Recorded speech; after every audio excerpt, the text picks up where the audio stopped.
Bonjour à tous. On passe à la narration du discours sur l'olivier sacré. Narration intéressante puisque, en temps normal, elle consiste à exposer les faits pour pouvoir s'appuyer dessus et argumenter ensuite.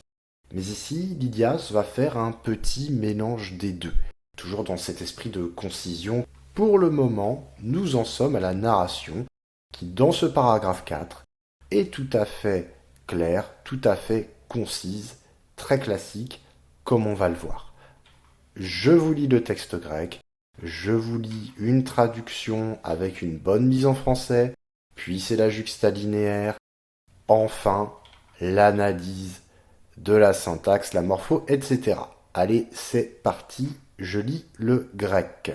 En mengar tuto peisandro to chorion, demetenton dekeinu ton onton, apollodoros homegarus, Dorian paratou demu labon, ton men allon chronon egeorgei, oligode proton triaconta, anticles parotou priamenos exemisthosen, egode par anticleus eirenes uses et onoumen.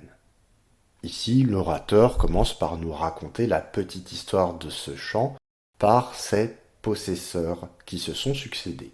Ce chant appartenait à Pisandre. Or, comme ces biens avaient été saisis au profit de l'État, Apollodore de Mégare le reçut comme un don de la part du peuple et le cultiva en ce temps-là. Peu avant la tyrannie des Trente, dont on a déjà parlé, n'est-ce pas, Anticlès lui acheta et le mit en fermage. Quant à moi, une fois la paix établie, c'est auprès d'Anticlès que je me le procurai. Prenons maintenant la juxtalinéaire. Gare, car, enmene il y avait, tout au tokorion ce chant peisandrou de Pisandre. Demetentonde ton onton ekeinu. Demetentonde ekeinu ton onton. Or, après que, ou bien parce que, les biens de lui, c'est ekeinu que je traduis par de lui, ayant été confisqués, Apollodoros Homégarus, Apollodore de Mégare, Labone, ayant reçu tout au Tokorion, ce chant, alors ça c'est quelque chose que j'ai rajouté, ce que je mets entre crochets, c'est moi qui le rajoute pour qu'on comprenne mieux. Donc ayant reçu ce chant, d'Oréan comme don paratoudemu d'auprès du peuple. Ton men allon chronon, en ce temps précédent, ou plutôt en cet autre temps, aurais-je dû écrire, et Géorgei, il le cultiva. Oligodé proton triaconta, peu de temps avant les 30, Anticlès, Priamenos, lorsqu'Anticlès l'achetant par Otou d'auprès de lui, et lui renvoie en fait à Apollodore, Exémistrosen, il le mit en fermage. Et Godé, quant à moi, Eirenes Uses, une fois la paix étant, par Anticléus Eonoumen, alors Eonoumen, je l'achetais par Anticléus d'auprès d'Anticlès. Comment est-ce que je me suis débrouillé pour traduire tout cela? On va commencer par le verbe qui arrive immédiatement au début du texte. C'est le verbe eimi qui est à l'imparfait. Ici, il est à la troisième personne n. Alors, à la première personne, le verbe eimi, ce sera est. Je vous ai donné la forme ici. Il peut recevoir une lettre nue qui n'est pas nécessaire. On parle de nu ephepsistique. Bon, c'est un terme un petit peu compliqué, mais en tout cas, lorsque vous avez est sans le nu, ce sera toujours une première personne. Mais sachez que la troisième personne peut prendre la même forme que la première, parfois ça arrive. Donc ici on a littéralement N, il était. D'habitude, le verbe être en tête de phrase, on le traduit par il y a, donc ça donnerait il y avait. Ici, je ne vais pas le faire, vous allez comprendre pourquoi. Donc N, mengar. Comme d'habitude, on a notre petit groupe de particules en tête de phrase. Mengar. Si je regarde dans un dictionnaire, on me fait deux propositions. soit on me dit de le traduire par car c'est que, alors qui est une traduction très explicative si je puis dire, hein, c'est une traduction de dictionnaire. Car c'est que, et dans ce cas on le fait lorsqu'on a une opposition qui va suivre, c'est-à-dire que la proposition suivante va être construite en opposition par rapport à celle qui contient Mengar, d'accord? Deuxième cas de figure, Mengar, on le traduira par oui, certes, vraiment. Et finalement, par là, on en revient au sens originel de gare, certes. Un gare, qu'est-ce que c'est? C'est gai et ara. Donc le deuxième cas de figure intervient lorsque dans la proposition suivante, il n'y a pas d'opposition. Alors ici, on peut peut-être un petit peu simplifier les choses. On peut penser que le main est en corrélation avec le D qui vient après. Effectivement, on a une légère nuance d'opposition à ce moment-là, mais surtout, le gare permet de marquer le début de la narration. D'accord? L'exorde est terminé, on va pouvoir commencer à expliquer les choses. C'est un marqueur qui est important, un peu comme dans le dernier cours, on avait vu que le groupe prépositionnel ex arches allait annoncer la narration. Il faut l'entendre comme ça. Bon. Tuto to korion, qu'est-ce que c'est? C'est to korion, to koriou, le territoire. Ici, on va le traduire par le champ. L'article est lui-même flanqué d'un pronom démonstratif hutos, hote, tuto, donc en grec ce, le champ, d'accord? Et puis, on va se retrouver avec un génitif ici, peisandrou, peisandros, ho, peisandros, tu, peisandrou, c'est pisandre. Il est tout à fait commun de se retrouver avec un génitif entre l'article et le nom. Donc je devrais m'attendre à voir tout auto, peisandrou, korion. Ici, on a encore une petite perle de notre orateur qui nous met le génitif du nom korion entre le démonstratif tuto et l'article to. Je reviens à ma réflexion sur le verbe être. Pourquoi est-ce que je n'ai pas traduit par il y avait? Eh bien parce que la présence de ce verbe être est à mettre en rapport avec l'emploi d'un génitif complément du nom. On pourrait pratiquement traduire par ce champ était de Pisandre, en quelque sorte. On pourrait le faire comme ça, donc vous voyez que c'est une structure qui est relativement lâche. Puis vient, terreur des étudiants, un génitif absolu. Alors vous allez voir, c'est extrêmement simple. Un génitif absolu, qu'est-ce que c'est? C'est à la place d'avoir un sujet et un verbe conjugués, j'ai un sujet au génitif, ici c'est tononton, et j'ai un verbe au participe, génitif lui aussi, demetenton. Alors ça veut dire littéralement les biens ayant été confisqués au profit de l'État. Tononton, je vais parler un peu du vocabulaire. En fait, c'est le participe du verbe être on ontos, qui, lorsqu'il passe au neutre pluriel, est substantivé. C'est les étant, hein, littéralement, les choses étant. Et ce qui signifie les biens, ce que vous possédez. D'accord? Donc ton on ton, c'est les biens. Ekeinu, les biens de lui. C'est ekeinos, ekeine, ekeino, encore un pronom démonstratif hein, qu'on peut traduire par celui-ci, et qui renvoie à un masculin singulier, pisandre. Donc, attention, le génitif absolu ici à proprement parler, c'est tononton, demetenton, hein, c'est le verbe au participe, et en fait, ekeinu, c'est un génitif qui concerne tononton. D'accord? C'est un génitif en fait de possession. Donc c'est pas la même chose. Tononton, on reprend les biens ekeinu de lui, D je l'ai traduit par or, donc les biens de lui, demetenton, ayant été confisqués. Qu'est-ce que c'est que ce demetenton dans lequel vous reconnaissez demos, hein, qu'on va revoir juste après, là, paratou demo? C'est le verbe demeu. Ça veut dire confisquer quelque chose à quelqu'un sur décision de justice et au profit de l'État pour intégrer les biens de la personne aux biens publics. Ici, demeo est au participe, aoriste, passif. C'est-à-dire que je prends demeo, c'est-à-dire que je prends demeo, je le fais passer à l'aoriste, donc je lui flanque un augment, et deme, et je lui mets une terminaison d'aoriste sigmatique. Et deme ça. Très bien.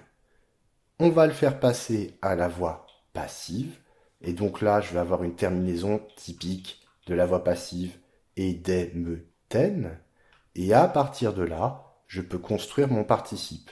Donc cette fois-ci, l'augment s'en va, on n'en a jamais au participe, ça nous fait des me, et à la place de ten, qu'est-ce que je vais mettre? Je vais mettre le suffixe de participe passif aoriste, des me tentos. Et ça va nous donner des or, comme les biens de lui ayant été confisqués.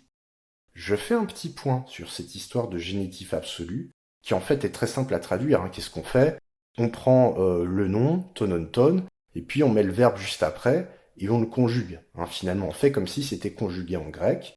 Concernant le sens que ça a, il a les mêmes sens qu'un participe complément circonstanciel en grec, donc le temps, la cause, et très souvent, à l'origine, c'était essentiellement le temps et la cause, mais aussi la concession, la condition, le but pour le participe en général. Mais là, c'est vraiment plutôt le temps et la cause. En latin, on vous a peut-être parlé d'ablatif absolu. Quelle est la différence entre le génitif absolu et l'ablatif absolu? En latin, le sujet de l'ablatif absolu ne se retrouve que dans l'ablatif absolu et jamais à l'extérieur. Il n'est pas commun au sujet du verbe conjugué. En grec, comme d'habitude, tout ça est un petit peu plus léger et on s'embête pas avec ce genre d'histoire, hein. Le sujet de l'ablatif, du génitif absolu peut être repris dans la principale, enfin ça pose absolument aucun problème. Donc je me retrouve finalement avec les biens de lui ayant été confisqués, que je vais traduire par comme ces biens ont été confisqués, par exemple.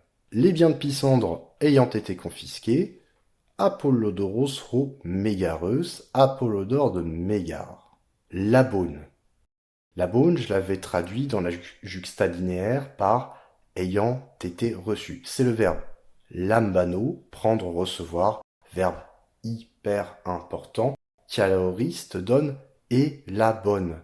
Comment je fais pour différencier mon aoriste d'un imparfait, puisque visiblement on a une terminaison thématique, c'est un aoriste thématique, pas comme tout à l'heure où on avait un aoriste sigmatique en ça? Eh bien, je regarde le radical, il a changé. L'infixe mu a disparu, qui est typique du présent, et c'est pareil, le suffixe an a disparu aussi, il est typique du présent. Donc je me retrouve avec un radical d'aoriste. Donc, et la bonne, et je vais le faire passer au mode participe, l'augment dégage, et ça me donne la bonne, la bontos. Il est au nominatif, il est apposé à Romégarus. D'accord? Donc, Apollodore de Mégare, enfin, il est apposé à Apollodore. Apollodore de Mégare, l'ayant reçu, Doréane par atout des mots. Alors, Doréane, je l'avais traduit avec l'expression comme un don. Doria, c'est le don. Très bien.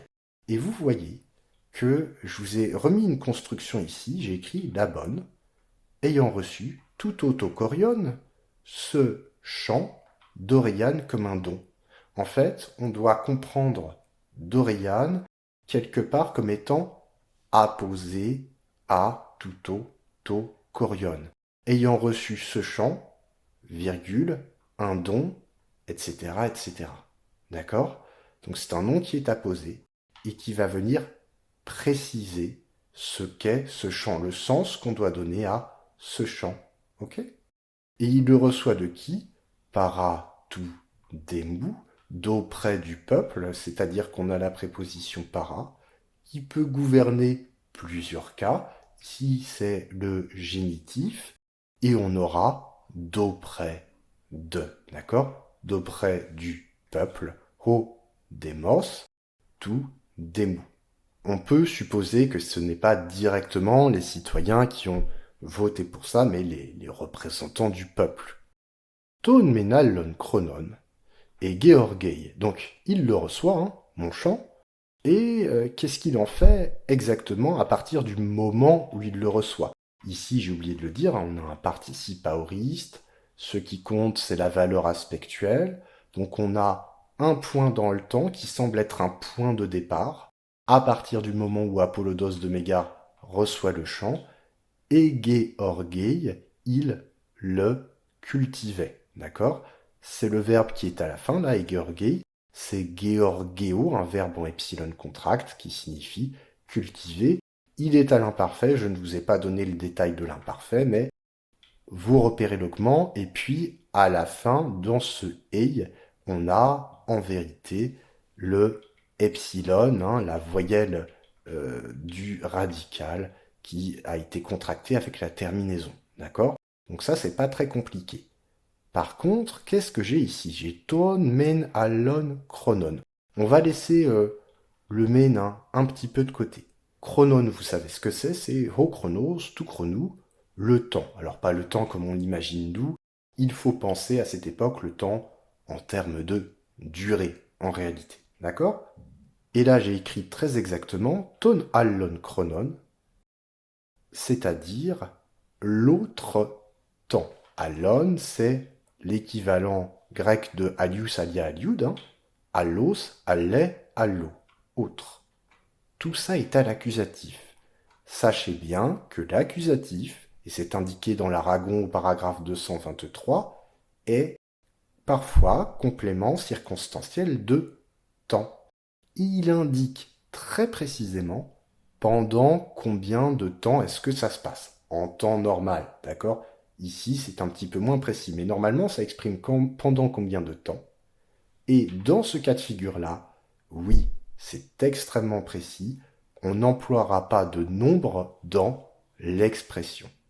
Alors comment est-ce que je dois comprendre ce tonalon chronon finalement? Cet autre temps, il est à comprendre comme un temps précédent par rapport au temps présent, au moment présent où moi l'orateur, je suis en train de vous parler. C'est pour ça que je l'ai traduit par en ce temps-là, à cette époque-là.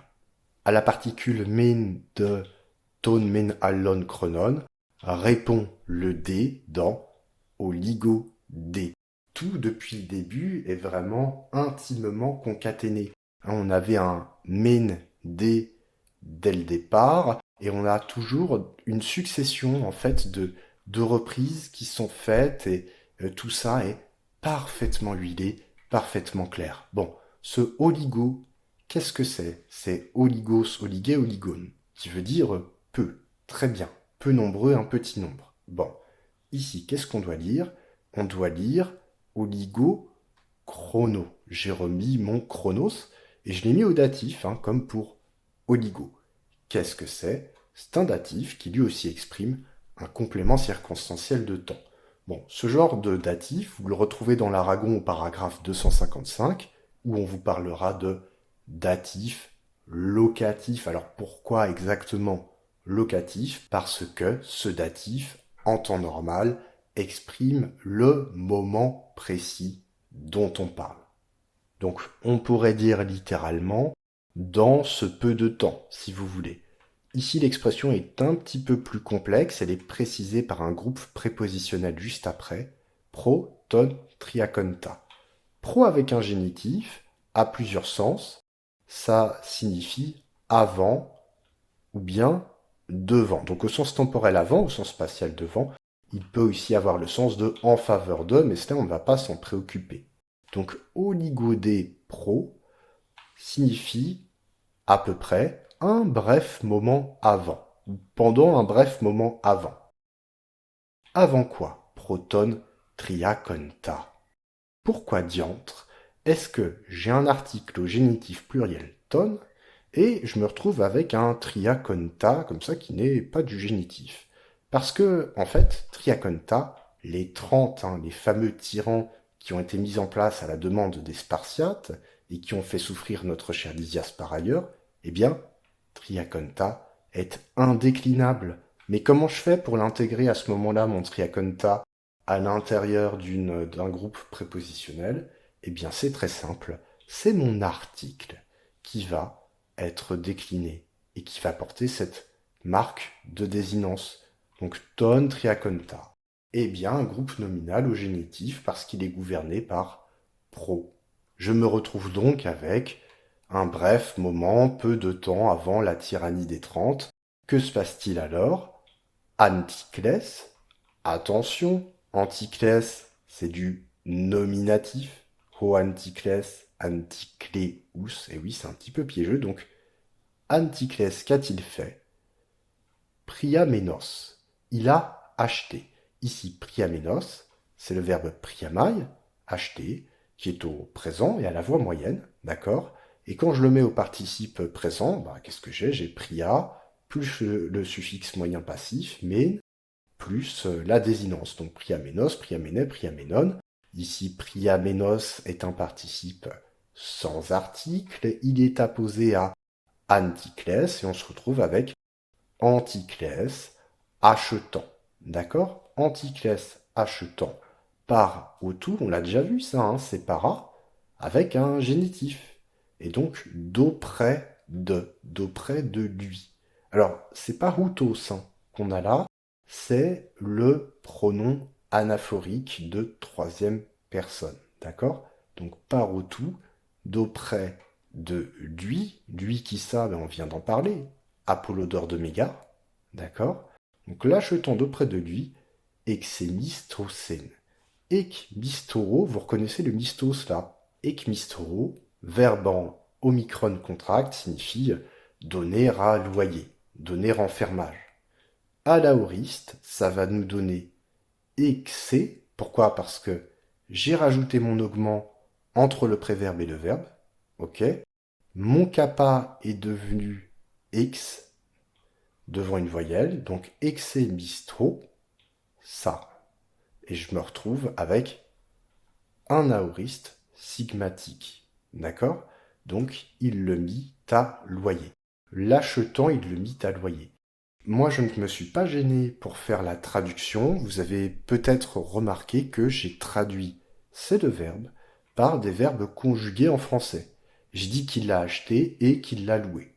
Enfin, on se retrouve avec notre orateur qui se présente, qui s'inclut à l'intérieur de l'histoire pour montrer quelle est sa place et sa juste place, si je puis m'exprimer ainsi. Ego D, quant à moi, pour ma part. Par anticléus, toujours mon para avec un génitif, hein, c'est auprès d'Anticlès et au noumen que je l'achetais. Eunoumen, c'est au néoma, il me semble qu'on l'a croisé. Il a deux sens, il peut signifier acheter ou prendre à ferme. Il a le sens d'acheter ici, d'accord? Et à l'imparfait, eh bien, le epsilon est visible, hein? Eoné-o-men, qui va donner eonoumen parce qu'on a un verbe en epsilon contracte. Attention. Qu'est-ce que j'ai entre les deux? J'ai ceci, eirenes ou cesse, un autre génitif absolu. Ça veut dire quoi? Ça veut dire que j'ai un nom et j'ai un participe, donc je vais commencer par le nom. Le nom c'est Eirenes, qui a donné le nom Irénée, Irina dans le sud. He, Eirene, Eirenes, c'est la paix. Ou cesse, qu'est-ce que c'est? C'est Eimi, qui au participe masculin donne ontos, au féminin ousa, ousses, et au neutre ontos. D'accord? Donc ousa, ousses, littéralement, la paix étant. On a deux sens majeurs du génitif absolu, comme je vous l'ai dit. On a le sens temporel et le sens causal. On va lui donner le sens temporel, on va dire une fois la paix établie. Donc je reprends tout. Égodé, pour ma part, par Anticléus, c'est auprès d'Anticlès. Je mets un présentatif, c'est, parce que Anticlès, c'est au début, enfin, le groupe prépositionnel est au début, il est mis en valeur. Pour ma part, c'est auprès d'Anticlès. Irénès ou cesse, une fois la paix établie, ou une fois la paix rétablie, et où nous mène que je l'achetais. Et voilà, on a fini ce paragraphe. On passe la prochaine fois au paragraphe 5. Je vous remercie encore.